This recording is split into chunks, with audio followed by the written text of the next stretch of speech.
நாடு முழுவதும் பல குற்ற சம்பவங்கள் நடந்துகிட்டு தான் இருக்கு. காவல்துறையினரும் விசாரிச்சுக்கிட்டு தான் இருக்காங்க. அது மாதிரியான பல குற்ற சம்பவங்களின் தொகுப்பு தான் நிகழ்தகவு.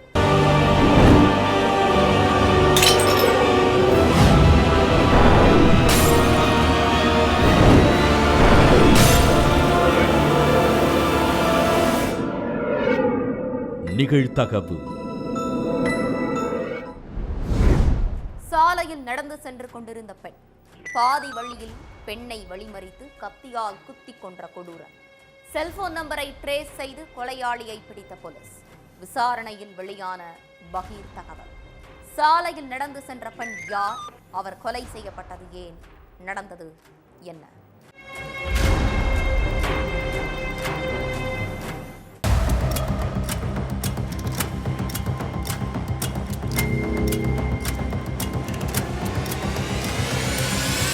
வேலையை முடிச்சுட்டு பானுங்கிற பெண் வீட்டுக்கு நடந்து போய்கிட்டு இருந்தாங்க.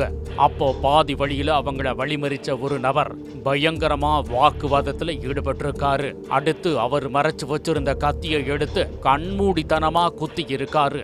இதுல வலி தாங்க முடியாத அந்த பெண் நடு ரோட்ல சரிஞ்சு விழுந்து உயிருக்கு போராடிக்கிட்டு இருந்தாங்க. இத பார்த்த பொதுமக்கள் அந்த பெண்ணை மீட்டு ஹாஸ்பிட்டலுக்கு அனுப்பி வச்சாங்க.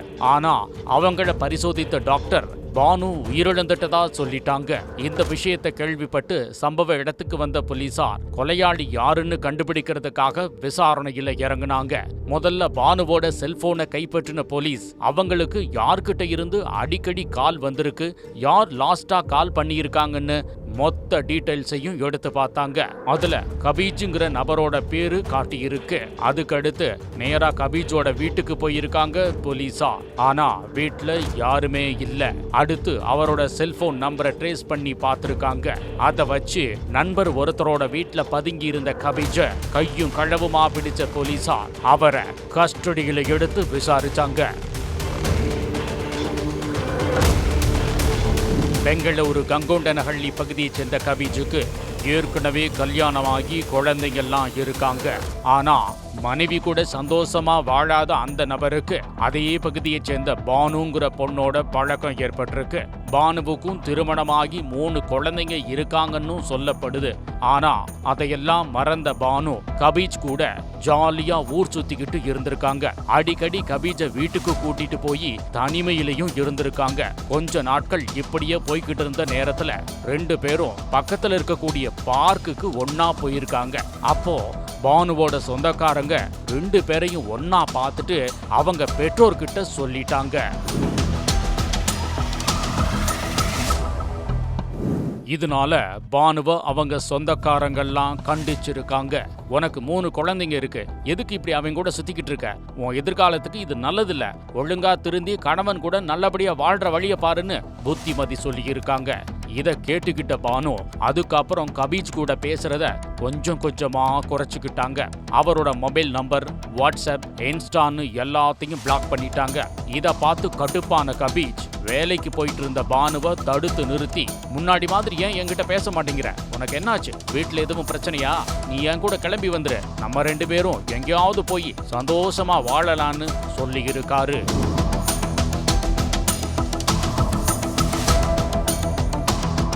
அதுக்கு பானு, நான் புத்தி மாறி ஏதோ இந்த மாதிரி தப்பு பண்ணிட்டேன், எனக்கு என் பசங்களோட எதிர்காலம் தான் முக்கியம், தயவு செஞ்சு என் கூட பேசாத அப்படின்னு சொல்லிட்டாங்க. ஆனா அப்பவும் திருந்தாத அந்த கபீஜ் பானுவை தொடர்ந்து டார்ச்சர் பண்ணி இருக்கான். இதனால கபீஜ தகாத வார்த்தைகளால திட்டி பானு அனுப்பி விட்டுருக்காங்க. இதனால மனசு நொந்து போன கபீஜ் பானுவை கொலை செய்ய திட்டம் போட்டிருக்கான். சம்பவம் நடந்த அன்னைக்கு பானு வேலைக்கு போயிட்டு வீட்டுக்கு திரும்பிக்கிட்டு இருந்தாங்க. அப்போ அவங்கள பாதி வழியில வழிமறிச்ச கபீஜ் அவங்க கிட்ட பயங்கரமா வாக்குவாதம் பண்ணி தான் மறைச்சு வச்சிருந்த கத்தியை எடுத்து 7 தடவை கொடூரமா குத்திட்டு தப்பிச்சு ஓடிட்டான். ஆனா செல்போன் நம்பரை ட்ரேஸ் பண்ணி கபீஜ அரெஸ்ட் பண்ண போலீஸ் அவனை சிறையில அடைச்சிட்டாங்க. வேலைக்கு சென்றுவிட்டு வீட்டிற்கு திரும்பிய பேரன் கை கால்கள் கட்டப்பட்ட நிலையில் மூதாட்டி சடலமாக கிடந்ததை கண்டு அதிர்ச்சி. சிசிடிவி காட்சியில் பதிவாகி இருந்த கொலையாளியின் முகம். மோப்ப நாய்களால் வசமாக சிக்கிய 2 கொலையாளிகள். மூதாட்டியை கொலை செய்த நபர்கள் யார்? கொலை செய்யும் அளவுக்கு அப்படி என்ன பிரச்சனை?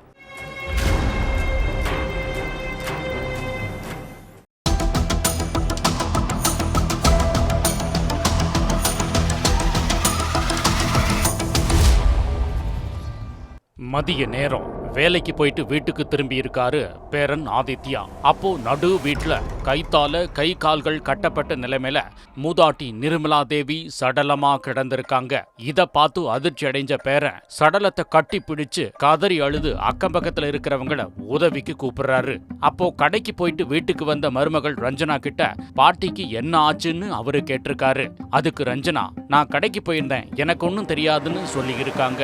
அடுத்து மூதாட்டி உயிரிழந்த விஷயம் அந்த கிராமம் ஃபுல்லா பரவி இருக்கு. இந்த விஷயத்தை கேள்விப்பட்டு ஸ்பாட்டுக்கு வந்த போலீஸ் சடலத்தை மீட்டு போஸ்ட்மார்ட்டத்துக்கு அனுப்பி வச்சுட்டு நிர்மலா தேவியை கொலை செஞ்சது யாருன்னு விசாரிக்க ஆரம்பிச்சாங்க. முதல்ல பக்கத்து வீட்டுக்காரங்க, சுற்று வட்டார கிராம மக்கள்னு எல்லார்கிட்டையும் விசாரிச்சிருக்காங்க. ஆனா அதுல எந்த ஒரு துப்பும் கிடைக்கல. அதுக்கடுத்து அந்த வீட்டுல இருந்த சிசிடிவி காட்சிகளை எடுத்து பார்த்திருக்காங்க.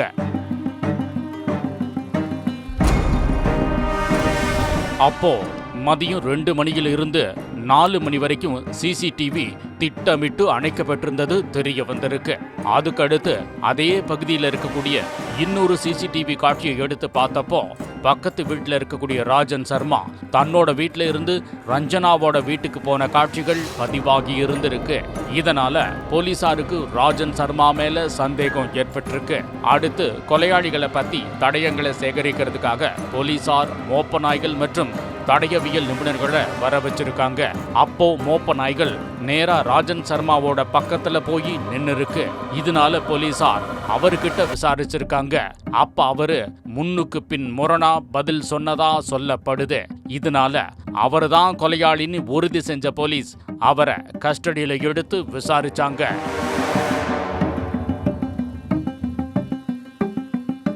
உத்தரப்பிரதேசத்தில் இருக்கக்கூடிய லக்னோ நகரை சேர்ந்தவங்க நிர்மலா தேவி. இவங்க மகன் திரிதேஷுக்கு சில வருடங்களுக்கு முன்னாடி அதே பகுதியைச் சேர்ந்த ரஞ்சனா கூட திருமணமாகிருக்கு. இந்த தம்பதிக்கு ஒரு மகன் இருக்காரு. கணவன் காலையில வேலைக்கு போயிட்டு நைட்டு தான் வீட்டுக்கு வருவாராம். இதுக்கிடையில அதே பகுதியைச் சேர்ந்த ராஜன்கிற நபர் ரஞ்சனா கூட நார்மலா பேசி பழக ஆரம்பிச்சிருக்காரு. அடுத்து போன் நம்பரை பரிமாறிக்கிட்டு 2 பேரும் ரொம்ப க்ளோஸா பழகி இருக்காங்க. இந்த பழக்கம் இவங்களுக்குள்ள நாளடைவுல தகாத உறவா மாறி இருக்கு. இந்த விஷயம் கணவர் திரிதேஷுக்கு தெரியல. கொஞ்ச நாட்களுக்கு முன்னாடி நிர்மலா தேவி பக்கத்துல இருக்கக்கூடிய கடைக்கு போயிட்டு வீட்டுக்கு திரும்பி இருக்காங்க. அப்போ அவங்களோட வீட்டுல ராஜனும் ரஞ்சனாவும் தனியா நின்னு பேசிக்கிட்டு இருந்திருக்காங்க. இத பார்த்து அதிர்ச்சி அடைஞ்ச நிர்மலா தேவி, எதுக்கு அவன் கூட பேசிட்டு இருக்க? உனக்கு புத்தி கித்தி கெட்டு போச்சா? இந்த விஷயம் மட்டும் என் மகனுக்கு தெரிஞ்சிச்சுன்னா உன்னை உயிரோடவே விடமாட்டான்னு மிரட்டி இருக்காங்க.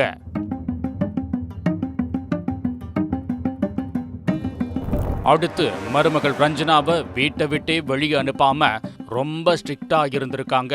இதனால காதலனை பார்க்க முடியாம தவிச்சுக்கிட்டு இருந்த அந்த பெண் நிர்மலா தேவியை கொலை செய்யணும்னு திட்டம் போட்டிருக்காங்க. சம்பவத்தன்னைக்கு மகனும் பேரனும் வேலைக்கு போயிட்டாங்க. மருமகள் ரஞ்சனா மட்டும் வீட்டுல தனியா இருந்திருக்காங்க. அப்போ மாமியார கொலை செய்ய இதுதான் சரியான நேரம்னு முடிவு பண்ண மருமகள் கள்ள காதலனுக்கு போன் பண்ணி அவரை வீட்டுக்கு வர வச்சிருக்கா. அடுத்து 2 பேரும் சேர்ந்து நிர்மலா தேவியை சரமாரியா தாக்கி கழுத்தை நெரிச்சு கொன்னிருக்காங்க. அதுக்கடுத்து கைத்தால அவங்களோட கை கால்களை கட்டி போட்டுட்டு ராஜன் தன்னோட வீட்டுக்கு போயிட்டாரு. மருமகளோ கொலைக்கான காரணம் என்னன்னே தெரியலன்னு சொல்லி நாடகமாடி இருக்கா. ஆனா சிசிடிவி காட்சிகள் மற்றும் மோப்ப நாய்கள் மூலமா எல்லா உண்மைகளையும் தெரிஞ்சுக்கிட்ட போலீசார் கள்ள காதலன் ராஜன், மருமகள் ரஞ்சனாவை அரெஸ்ட் பண்ணிட்டாங்க. நடுரோட்டில் வைத்து மனைவியை சரமாரியாக தாக்கிய கணவன், மறைத்து வைத்திருந்த அரிவாளால் மனைவியின் தலையில் வெட்டி கொன்ற கொடூரம். தப்பித்து ஓட முயற்சித்த கணவனை கையும் களவுமாக பிடித்து போலீசாரிடம் ஒப்படைத்த மக்கள். மனைவியை கணவனே வெட்டி கொலை செய்தது ஏன்? பின்னணி என்ன?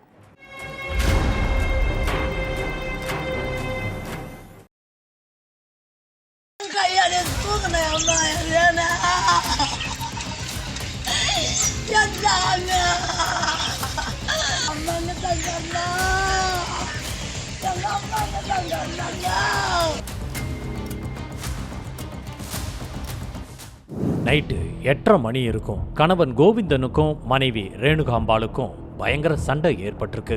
அப்போ மனைவிய சரமாரியா அடிச்சு தரதரன்னு ரோட்டுக்கு இழுத்துட்டு வந்த கணவன் கையில இருந்த அருவாளை எடுத்து அவங்க மண்டையிலேயே சரமாரியா வெட்டி இருக்காரு. இதுல ரத்தம் தெறிக்க ரேணுகாம்பாள் சம்பவ இடத்திலேயே துடிதுடிக்க உயிரிழந்துட்டாங்க. இத பார்த்து பதறி அடிச்சுக்கிட்டு ஓடி வந்த பொதுமக்கள் தப்பிச்சு ஓட பார்த்த கணவனை சுத்தி வளைச்சு பிடிச்சிருக்காங்க. இந்த விஷயத்தை கேள்விப்பட்டு ஸ்பாட்டுக்கு வந்த போலீஸ் சடலத்தை மீட்டு போஸ்ட்மார்ட்டத்துக்கு அனுப்பி வச்சுட்டு கணவன் கோவிந்தனை ஸ்டேஷனுக்கு கூட்டிட்டு போய் கஸ்டடியில எடுத்து விசாரிச்சாங்க. எதுக்காக உங்க மனைவிய கொலை பண்ணீங்க? குடும்ப பிரச்சனை காரணமா கொலை பண்ணீங்களா இல்ல வேற ஏதாவது காரணமான்னு கேட்டிருக்காங்க. அப்போ அவர் சொன்ன பதில் தான் இந்த வழக்கையே அடுத்த கட்டத்துக்கு கொண்டு போச்சு.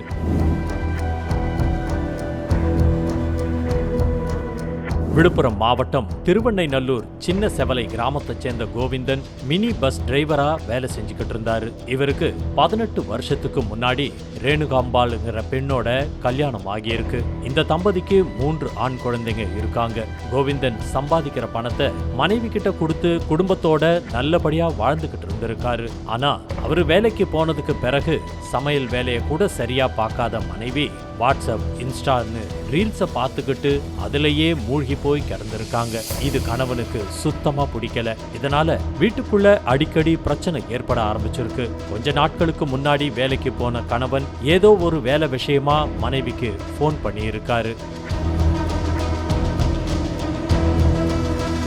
அப்போ மனைவியுடைய போன் ரொம்ப பிஸியா இருந்திருக்கு. கணவன் தொடர்ந்து போன் பண்ணி பார்த்திருக்காரு. ஆனா மனைவி போனை எடுக்கவே இல்லை. இதனால கோபமான கணவன் நேரா வீட்டுக்கு போய் நான் எத்தனை முறை போன் பண்றேன், ஆனா என் போனை எடுக்காம அப்படி யார்கிட்ட பேசிக்கிட்டு இருக்கன்னு கேள்வி கேட்டு சண்டை போட்டிருக்காரு. அதுக்கு மனைவி நான் எங்க அம்மா கிட்ட தான் போன் பேசிக்கிட்டு இருந்தேன்னு சொல்லி இருக்காங்க. அதை நம்பாத கணவன் நீ சொல்றது உண்மைன்னா போனை கொடுன்னு கேட்டிருக்காரு. அதுக்கு மனைவி போனை கொடுக்க மறுப்பு தெரிவிச்சிருக்காங்க. இதனால கடும் கோபமான கணவன் வர வர உன்னுடைய நடவடிக்கையே சரியில்லை, நீ என்கிட்ட பொய் சொல்ற, நீ வேற யார் கூடவோ தொடர்புல இருக்க, அதனாலதான் நீ குடும்பத்தை கவனிக்காம இப்படி அலட்சியமா இருக்கன்னு சொல்லி மனைவியை போட்டு சரமாரியா அடிச்சிருக்காரு. இந்த சத்தத்தை கேட்டு ஓடி வந்த அக்கம் பக்கத்து வீட்டுக்காரங்க 2 பேரையும் பேசி சமாதானப்படுத்தி இருக்காங்க. ஆனா அதுக்கப்புறமும் கணவன் தொடர்ந்து தன்னுடைய மனைவியோட நடத்தையில சந்தேகப்பட்டு பிரச்சனை பண்ணிக்கிட்டே தான் இருந்திருக்காரு. சம்பவத்தன்னைக்கு மறுபடியும் அவங்களுக்குள்ள பிரச்சனை ஏற்பட்டிருக்கு. அப்போ மனைவி கணவனை தகாத வார்த்தையால திட்டி இருக்காங்க. இதனால கோபத்துடைய உச்சத்துக்கு போன கணவன் மனைவிய சரமாரியா அடிச்சு தரன்னு ரோட்டுக்கு இழுத்துட்டு வந்திருக்காரு. அதை அடுத்து வீட்டுக்குள்ள போய் அருவாளை எடுத்துக்கிட்டு வந்து மனைவியோட தலையிலேயே பலமுறை ரத்தம் தெறிக்க தெறிக்க கொடூரமா வெட்டி இருக்காரு. இதுல அதிகப்படியான ரத்தம் வெளியேறி ரேணுகாம்பாள் சம்பவ இடத்திலேயே துடிதுடிக்க உயிரிழந்துட்டாங்க. இத பார்த்த கிராம மக்கள் அங்கிருந்து தப்பிச்சு போக பார்த்த கோவிந்தனை சுத்தி வளைச்சு பிடிச்சு போலீஸ் கிட்ட ஒப்படைச்சிட்டாங்க. விசாரணையோட முடிவுல எல்லா உண்மையையும் தெரிஞ்சுக்கிட்ட போலீஸ் கணவன் கோவிந்தனை அரெஸ்ட் பண்ணி கம்பி எண்ண வச்சிருக்காங்க. ஒவ்வொரு குற்றங்களின் முடிவும் சட்டத்தின் கையில். விசாரணை தொடரும். பார்க்கலாம் அடுத்த நிகழ்தகவல்.